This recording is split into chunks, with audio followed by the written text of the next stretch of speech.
विद्यार्थियों, आपका एक बार फिर से स्वागत है टोटल साइंस सॉल्यूशन चैनल पर। यहाँ जैसे कि पूर्व में बताया गया था कि हम यहाँ पर प्रारंभ कर रहे हैं जो इंग्लिश ग्रामर है। सिंपल, साधारण और हिंदी में आप इंग्लिश ग्रामर कैसे सीखें, जो अंग्रेजी व्याकरण है उसे कैसे सीखेंगे। पूर्व के भाग 1 और 2 में हम देख चुके हैं टेंस के प्रकार, सहायक क्रियाएँ और प्रेजेंट इंडेफिनिट टेंस के संबंध में जानकारी देख चुके हैं। अब हम इस वीडियो में देखेंगे प्रेजेंट कंटिन्यूअस टेंस से संबंधित जानकारी।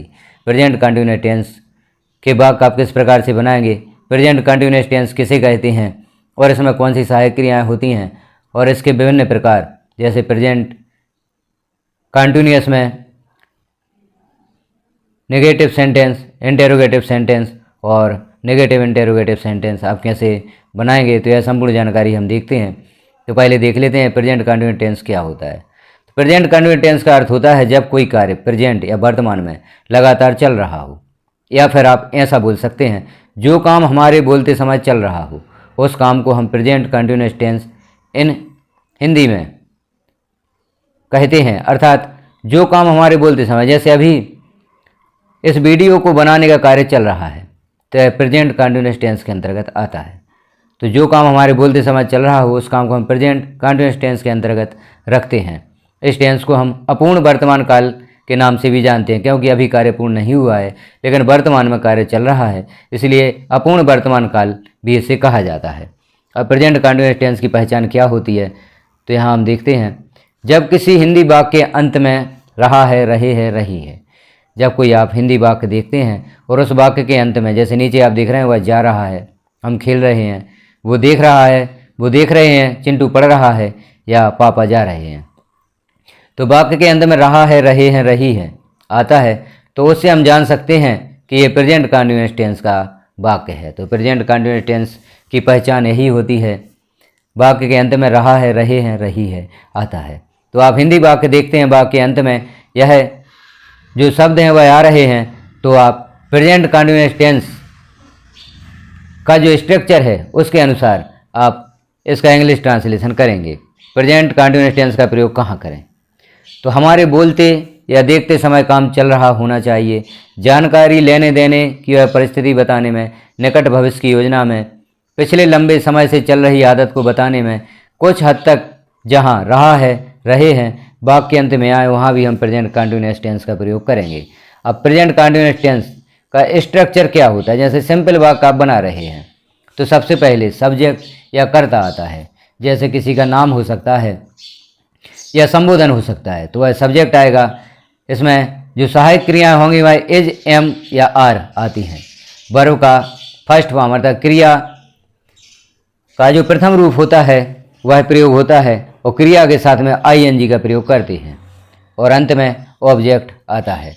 नेगेटिव सेंटेंस में सब्जेक्ट होता है अर्थात कर्ता होता है, वह सहायक क्रिया इज, एम या आर आती है और सहायक क्रिया के साथ में नॉट का प्रयोग होता है। क्रिया की फर्स्ट फॉर्म या वर्ब की फर्स्ट फॉर्म आती है, वर्ब की फर्स्ट फॉर्म के साथ में आईएनजी जोड़ते हैं और अंत में ऑब्जेक्ट या कर्म होता है। इंटेरोगेटिव सेंटेंस का जो स्ट्रक्चर होगा या रचना होगी वह सर्वप्रथम सहायक क्रिया आती है। किसी भी वाक्य में यदि आप इंग्लिश ट्रांसलेशन कर रहे हैं तो सर्वप्रथम सहायक क्रिया आएगी, फिर कर्ता आता है, वर्ब की फर्स्ट फॉर्म में आईएनजी जोड़ते हैं और अंत में ऑब्जेक्ट या कर्म आता है। इंटेरोगेटिव सेंटेंस में हमने देख ली है, अब हम देखते हैं इंटेरोगेटिव नेगेटिव सेंटेंस में। तो उसमें सर्वप्रथम सहायक क्रिया आती है, फिर सब्जेक्ट आता है, सब्जेक्ट या कर्ता अर्थात नाम या संबोधन, और फिर नॉट का प्रयोग करते हैं, वर्ब की फर्स्ट फॉर्म में आईएनजी और अंत में ऑब्जेक्ट आता है या कर्म आता है या कार्य आता है। इस प्रकार से आप प्रेजेंट कंटिन्यूअस टेंस की रचना करेंगे। इसमें हम हेल्पिंग वर्ब के रूप में इज, एम, आर का प्रयोग करते हैं और मुख्य क्रिया में अर्थात वर्ब प्लस आईएनजी, मुख्य क्रिया में आईएनजी जोड़ देते हैं। जैसे अब यहाँ कुछ हम वाक्य देख लेते हैं। उदाहरण स्वरूप जैसे मैं जा रहा हूँ, इसका इंग्लिश ट्रांसलेशन आप किस प्रकार से करेंगे, तो आई एम गोइंग। यहाँ आप देख रहे हैं सर्वप्रथम सब्जेक्ट है, जैसे यहाँ पर हमने देखा था साधारण वाक्य है तो सर्वप्रथम सब्जेक्ट है, फिर सहायक क्रिया एज, एम या आर का प्रयोग करते हैं। तो एज, एम, आर में से हमने आई के साथ में एम का प्रयोग किया और वर्ब की फर्स्ट फॉर्म के साथ आईएनजी अर्थात गो से गोइंग हुआ, तो आई एम गोइंग होगा। इंग्लिश ट्रांसलेशन में जा रहा हूँ का मैं अब निकल रहा हूँ, तो I am leaving now. Diwali आ रही है, दिवाली इज कमिंग नाउ। मैं अंग्रेजी सीख रहा हूँ, आई एम लर्निंग इंग्लिश। इसका इंग्लिश ट्रांसलेशन होगा, आप मुझे भ्रमित कर रहे हैं, यू आर नॉट कन्फ्यूजिंग मी। यहाँ पर चूँकि यह वाक्य थोड़ा मिस्टेक हो गया है, तो आप मुझे भ्रमित कर रहे हैं, तो यू आर कन्फ्यूजिंग मी, यहाँ पर नॉट नहीं लगाया जाएगा, यहाँ यू आर कन्फ्यूजिंग मी होगा। वह अब कमा रहा है, ही इज अर्निंग नाउ। तुम ठंड से कपा रहे हो, you are shivering with cold. मैं बस का इंतजार कर रहा हूँ, I am waiting for the bus. तुम बेवकूफ़ की तरह बर्ताव कर रहे हो, you are behaving like a fool. तो इस प्रकार से अफर्मेटिव या साधारण वाक्य आप प्रेजेंट कंटिन्यूअस टेंस के बनाएंगे।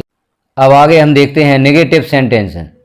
प्रेजेंट कंटिन्यूअस के नेगेटिव सेंटेंस आप किस प्रकार से बनाएंगे, तो पहले हम रचना देख लेते हैं, फिर उदाहरण देखते हैं। तो नेगेटिव के लिए सर्वप्रथम कर्ता में नाम या संबोधन होगा, फिर सहायक क्रिया एज एम आर का प्रयोग करेंगे और नॉट का प्रयोग होगा। यहाँ पर वर्ब की फर्स्ट फॉर्म में आईएनजी और अंत में ऑब्जेक्ट लिखेंगे। तो अब हम इसके कुछ उदाहरण देखते हैं। नेगेटिव सेंटेंस हैं, मैं बाजार नहीं जा रहा हूँ, तो मैं अर्थात कर्ता आई, फिर सहायक क्रिया एम और उसके साथ में नॉट का प्रयोग करना है और वर्ब की फर्स्ट फॉर्म में आईएनजी।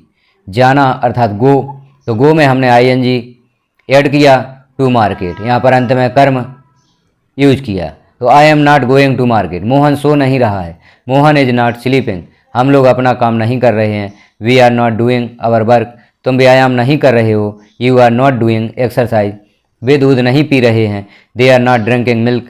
वह सच नहीं बोल रहा है, she is not speaking the truth. वह अपना किताब नहीं पढ़ रहा है, he is not reading his book. Radha बाजार नहीं जा रही है, Radha is not going to the market. Ram कड़ी मेहनत नहीं कर रहा है, Ram is not working hard.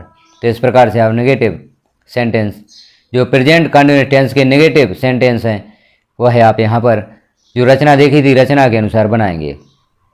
अब हम देखते हैं इंटेरोगेटिव सेंटेंस के भी कुछ उदाहरण यहाँ पर देखते हैं। तो सर्वप्रथम हम रचना देखते हैं इंटेरोगेटिव सेंटेंस की, जो प्रेजेंट कंटिन्यूअस टेंस में इंटेरोगेटिव सेंटेंस बनाएंगे।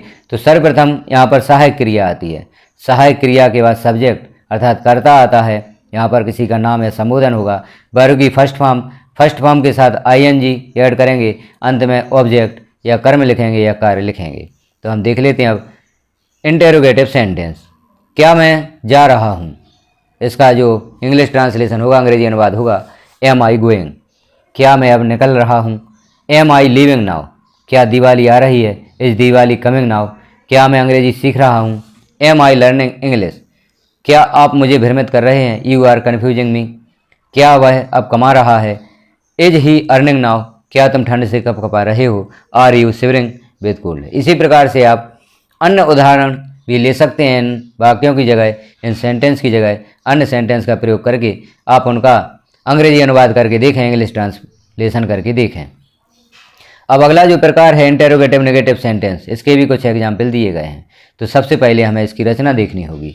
पूर्व में चूँकि हम चर्चा कर चुके हैं, लेकिन एक बार और हम रचना देख लेते हैं इंटेरोगेटिव नेगेटिव सेंटेंस की। सर्वप्रथम सहायक क्रिया एज एम आर का प्रयोग होगा, फिर सब्जेक्ट अर्थात किसी का नाम या संबोधन, और कर्ता के बाद या सब्जेक्ट के बाद नॉट का प्रयोग होगा। वर्ब की फर्स्ट फॉर्म में आईएनजी ऐड करेंगे और अंत में कार्य कर्म या ऑब्जेक्ट आएगा। तो हम देख लेते हैं कुछ उदाहरण। प्रेजेंट कंटिन्यूअस टेंस का इंटेरोगेटिव नेगेटिव सेंटेंस आप किस प्रकार से ट्रांसलेट करेंगे। तो यहाँ पर जैसे वाक्य हिंदी में दिया गया है, क्या मैं बस का इंतजार नहीं कर रहा हूँ, I am not waiting for the बस। क्या तुम बेवकूफ़ की तरह बर्ताव नहीं कर रहे हो, are you not behaving like a fool. क्या मेरी कमर में दर्द नहीं हो रहा है, is my back not aching. क्या आपकी चाय ठंडी नहीं हो रही है, is you tea getting cold. क्या मेरी आंखें नहीं जल रही हैं, are my eyes not stinging. क्या मुझे आज बहुत अच्छा नहीं लग रहा है, तो आई एम नॉट या एम आई नॉट, यहाँ पर एम आई नॉट आएगा, am I not feeling very much better today. क्या मैं सच नहीं बोल रहा हूँ, I am I not telling the truth. क्या तुम झूठ नहीं बोल रहे हो, आर यू नॉट लाइंग। तो इस प्रकार से आप विभिन्न एग्जाम्पल यहाँ पर दे सकते हैं। कुछ नए वाक्यों का प्रयोग करके उनका भी इंग्लिश ट्रांसलेशन देख सकते हैं। तो इस वीडियो की मदद से आप जो इंग्लिश ट्रांसलेशन है उसे आसानी से सीख सकते हैं। पूर्व के वीडियोज भी आप अवश्य देखें, क्योंकि यदि आप इस भाग को देखेंगे, इसके पूर्व की जानकारी यदि आपने नहीं देखी तो यह भाग आपकी समझ में नहीं आएगा। तो आप पूर्व वीडियो जी पहले अवश्य देखें। पहले टेंस के संबंध में जानकारी प्राप्त करें, टेंस के प्रकार या काल के प्रकार आप देखें, फिर प्रेजेंट इंडेफिनिट टेंस देखें। उसके पश्चात यहाँ पर आप प्रेजेंट जो कॉन्टिन्यूअस टेंस हम देख रहे हैं इसे सीखें। तो इस प्रकार से आप यहाँ पर सीख रहे हैं बहुत ही साधारण भाषा में, बहुत ही आसानी से टेंस से संबंधित संपूर्ण जानकारी यहाँ पर आप देखेंगे। तो आप चैनल पर बने रहें, चैनल को सब्सक्राइब कर लें, बेल आइकन को क्लिक कर ऑल पर प्रेस कर दें, ताकि जैसे ही अगले भाग यहाँ पर पब्लिश किए जाएंगे तो नोटिफिकेशन के रूप में आपको प्राप्त हो सकेंगे। चैनल पर विजिट करते रहें, अन्य जानकारियाँ देखते रहें। आपके विज्ञान विषय से संबंधित जानकारियाँ भी, प्रश्नों के उत्तर विभिन्न अध्यायों को पब्लिश किए गए हैं, उन्हें भी आप अवश्य देखें। वीडियो को लास्ट तक देखने के लिए आपका धन्यवाद।